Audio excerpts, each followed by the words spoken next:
భారత రాజ్యాంగ నిర్మాత డాక్టర్ బాబాసాహెబ్ అంబేద్కర్ 68వ వర్ధంతిని పురస్కరించుకొని హైస్కూల్ వద్ద ఉన్న అంబేద్కర్ విగ్రహానికి జగ్గంపేట వైసీపీ నాయకులు రావుల గణేష్ పూలమాలలు వేసి ఘనంగా నివాళులర్పించారు.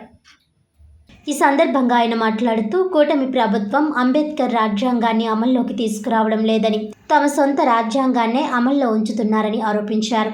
అదేవిధంగా కూటమి ప్రభుత్వం అధికారంలోకి రాకముందు ఉచిత బస్సు, విద్యా కానుక తదితర పథకాలను అమల్లోకి తెస్తామని హామీ ఇచ్చి అధికారంలోకి వచ్చిన తర్వాత పూర్తిగా విస్మరించారని అన్నారు.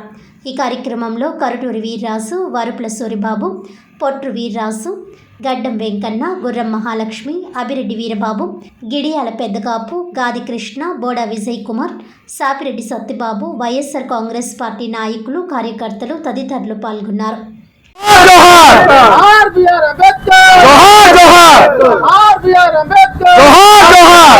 వైఎస్ఆర్ కాంగ్రెస్ పార్టీ ఇన్ఛార్జీలు తోట నరసింహ గారి ఆదేశానుసారం ఈ రోజున ఈ కార్యక్రమం చేయడం జరుగుతుంది.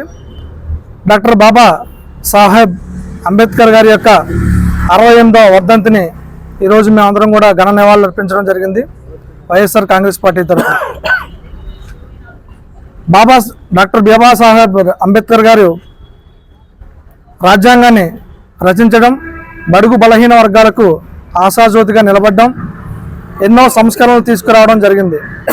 ఆయనకు 68వ వర్ధంతిని మరొక్కసారి మేమందరం నివాళులు సమర్పించుకుంటూ రాజ్యాంగాన్ని ఆయన అందరికీ కూడా సమాన హక్కులు నిర్వహించాలనే భాగంగా ఆయన రాజ్యాంగాన్ని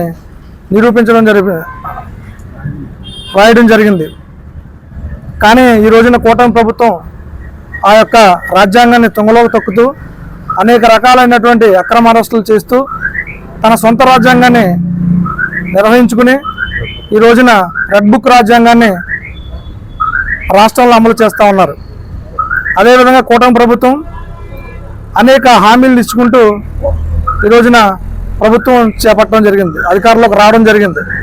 వాటన్నిటినీ కూడా తూచా తప్పకుండా మీరు అమలు చేయాలని వైఎస్ఆర్ కాంగ్రెస్ పార్టీ తరఫున మేము డిమాండ్ చేస్తూ ఉన్నాం.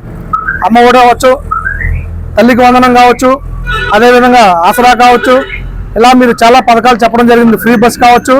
అదేవిధంగా మేము అధికారంలోకి వచ్చిన మరుక్షణమే ₹1 కూడా విద్యుత్తుకి బిల్లులు పెంచమని మీరందరూ కూడా ఆ రోజు కూటమి ప్రభుత్వం చెప్పడం జరిగింది, ప్రజలకు హామీ ఇవ్వడం జరిగింది. ఉచిత గ్యాస్, మహిళలకు ఉచిత గ్యాస్ కూడా ఇస్తానని మీరు అధికారంలోకి రావడం జరిగింది.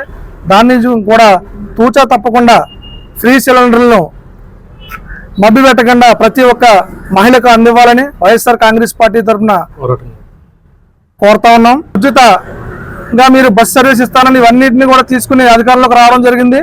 వీటన్నిటిని కూడా తూచా తప్పకుండా మీరు అమలు చేయాలని వైఎస్ఆర్ కాంగ్రెస్ పార్టీ తరఫున మేము డిమాండ్ చేస్తూ ఉన్నాం.